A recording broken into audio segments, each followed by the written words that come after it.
Hey guys, long time no see. I just want to give you guys an update. My neck's been really bad lately, so it's really hard to keep it still. So if I'm not looking at you guys, just know that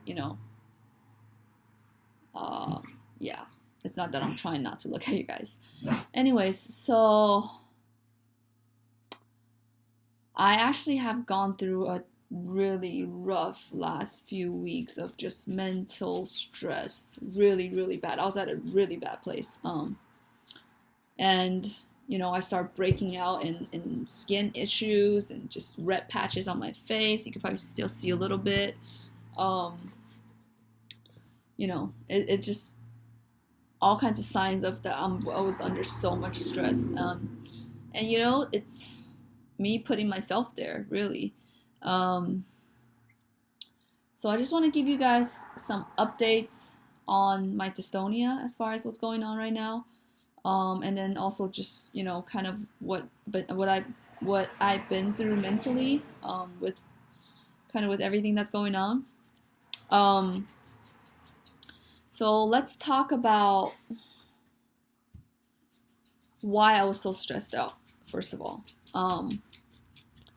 I was really, really stressed out because as my legs and arms were getting better, I started to notice more and more things. And when it comes, I guess what comes with awareness is also fear, because I started to see more and more things that are wrong with me. It's like, yeah, I'm seeing what's happening with my body, but at the same time, I'm like, oh my God, there's so many things wrong with me, and I just got really scared. And then, and the more exercises I did for my neck and my back, my neck got tighter and tighter. The pulling got worse and worse. I just wasn't sure if I was doing the right thing for myself. And even though other things are getting better, and at the same time, I started feeling I started feeling dystonia affecting my throat. I don't know if I can do it here because I am talking with compensation, but let me see if I can. Wait, hold on. Hello, hello. La la la la la la la la la. Okay, no, I can't do it right now. So forget everything I just did. But like I was trying to sing and my voice just greatly affected, and I feel a lot more tension in my throat, and my tongue was just uh see how my neck is so reactive to my tongue, and my tongue has just been feeling so tense, and like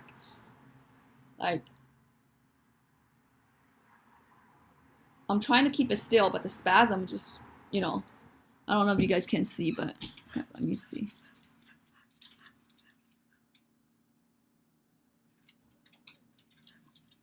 See how the pulling is like pulling it back? It's not, I'm really just trying to stick my tongue out. So it's just a lot of things going on, and it just scared the shit out of me.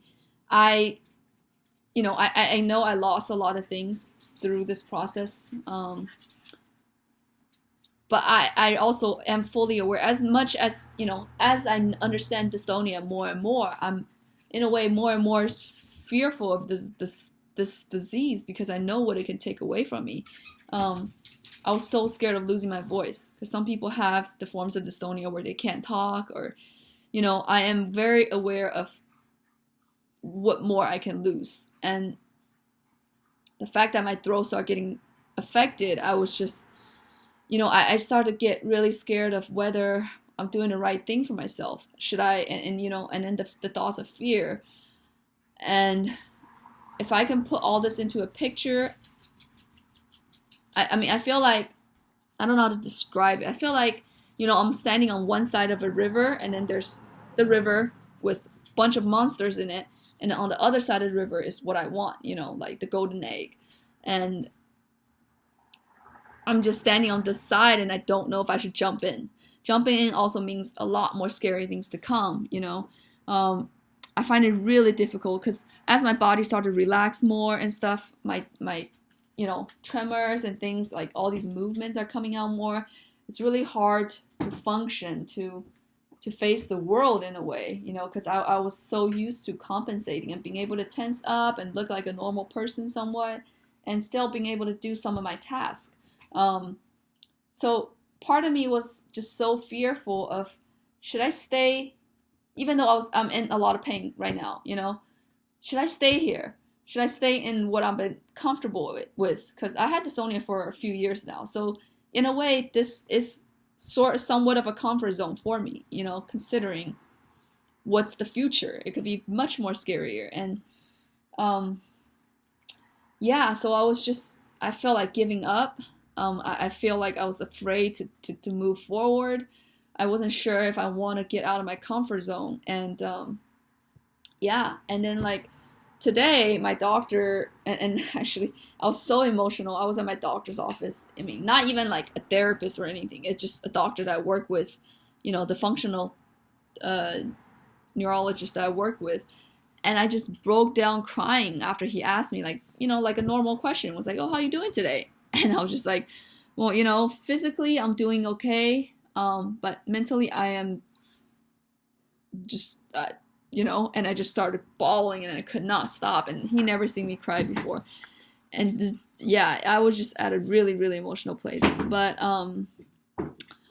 I'll circle back to the mental thing, because I know people do disregard with these kind of conditions that the person has to go through a lot of mental stress. But however, back to, facing, being aware, knowing more information. And I feel like the more I know, the more I don't want to know, because somewhat it's like ignorance is bliss, And then my doctor, a while back, I took a test called, I don't even know what this test is called, but it pretty much measures autoimmune system,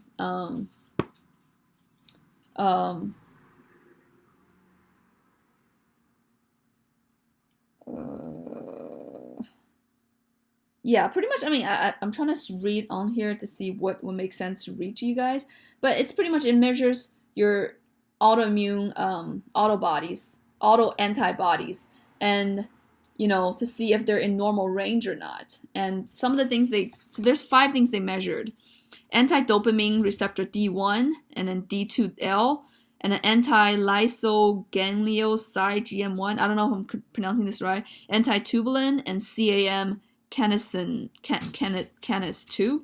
Anyways, so these are all things that I didn't realize, and I am, all of these things, I'm either borderline or elevated. So, the pretty much what the doctor's saying is, and I never knew this was something possible. I knew I always struggle with anxiety, depression, OCD, looping thoughts, and that is, one of the signs of dystonia. And then anxiety, I just blame it on just, I had an anxious mind. I'm always anxious, And the doctor, pretty much told me, hey, like, I wanted to measure this. I want to do this test because 90% of our brain is our immune system. A lot of times what happens if, we could have a virus or something that enters our brain or in our body, and, our immune system is trying to attack it, and at some point something happens, it offsets our immune system, and now our immune system is out of whack. So literally my immune system is attacking, my brain in a non-normal way, and that's a very common cause of like mental illness. And I just did not even think that's something that's possible. Like, for me, I just always thought mental illness, mental issues are thoughts, are things that how you think, and I didn't consider in a physiological way that things could be happening in your brain that's actually attacking these, these things I just mentioned. And so he said, these are definitely things that you should address. And of course, it's another one of those things that's like there's no cure. You kind of just go at it slowly, and like everything against what our society tells us. You get sick, you go to the doctor, you get a pill, and you heal. You get cured. And then like dystonia, anxiety, autoimmune issues, it's really taught me how to deal with things not in an instant gratification sort of way. But at the same time, when he told me this, this is great news. This is something that I can work towards, that it's gonna help me. But at the same time, I'm like in my brain, like, oh my god, there's one more thing wrong with me. What else is wrong with me? I know my digestion is this. I know now all these things are wrong with me, with my shoulder, my neck, things that I wasn't even aware that I was having so much issues. And then now I have a freaking autoimmune issue. Like in a way, I didn't want to know it deep down. Like I was just like, I don't want all these things wrong with me, even though it's actually a good thing. It's someone telling me like, hey, this is another area we could work at. Yeah, I think again, it's just like that red pill and blue pill. Would you rather know or would you rather not know? And because knowing means you have to face it, and you have to leave your comfort zone. You have to start working towards it, and it's scary because you don't know what's going to happen. And deep down, I know, of course, I have a personality that's always trying to thrive to, for, I don't want to say perfection, but I'm always trying to solve the problem. Like, there's no way I would give up, but I am at a place where I'm just absolutely scared. And, yeah. But, I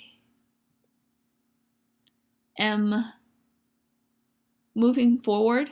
I also realized recently that, because my therapist did ask me, or I actually mentioned it to her, actually. I was like, there's days I realize I just don't want to be happy. I don't want to be freaking happy. Like, I don't know what it is. And she's like, so then her suggestion was, she's like, I think you don't want to let your parents off the hook. If you're happy, that means they don't have to pay for your sufferings and stuff anymore. And I was like, okay, well, I wasn't really, and I start thinking, and I told her, I was like, I think I like my sadness. I drew inspiration, creativity, and things from my sadness. And without it, I don't know who I am. I feel like if I became happy all of a sudden and start paying pink clouds and shit, I'm a sellout. I sold out. Like I wouldn't be me anymore. And so then she raised up a really good point. She's like, that's a good thing. That's something that you mentioned that's really valuable, because you just told me you chose to be miserable. You chose to be miserable for whatever reason, to have your creativity or whatever it is. You choose not to be happy. And then she said something really funny in a way. She's like, you think that sadness, your misery, it's the inspiration for your creativity. Are you painting great masterpieces? And I was like, no. And she's like, okay, well, trust me, you are you. You're gonna loop back to who you are. It doesn't matter if you start painting pink clouds tomorrow. You're gonna come back to this person that you are deep down. And you don't have to worry about losing yourself. And yeah, so it's just it does change my perspective in a very great way. Because now I see that I'm choosing to be sad. I'm not blaming, for whatever thing that, I'm sad because it's my brain. I have no choice. In a way, I do somewhat have a choice. Sadness was my comfort place. I grew up in sadness, and that's where I can go wrap around in a blanket and just stay there and be cozy. And stepping out of it is just scary, Same thing with facing my diagnosis and stuff. Yeah. And, and I have said this before, thoughts of suicide. I don't want to live on like this with dystonia. I don't know how much long, like, I don't want to live the rest of my life like this. This thought has constantly popped in my head. But I was actually talking to a really good friend of mine, and he said something that just sounds ridiculously stupid once you understand it, but it makes it definitely changes your perspective the moment you understand it. But I told him, I was like, because he's like, yeah, we're all gonna get sick, we're all gonna die, and I was like, yeah, but dying is not my fear. My fear is not dying. My fear is living like this and not dying. And he just said, he's like, trust me, you're gonna die.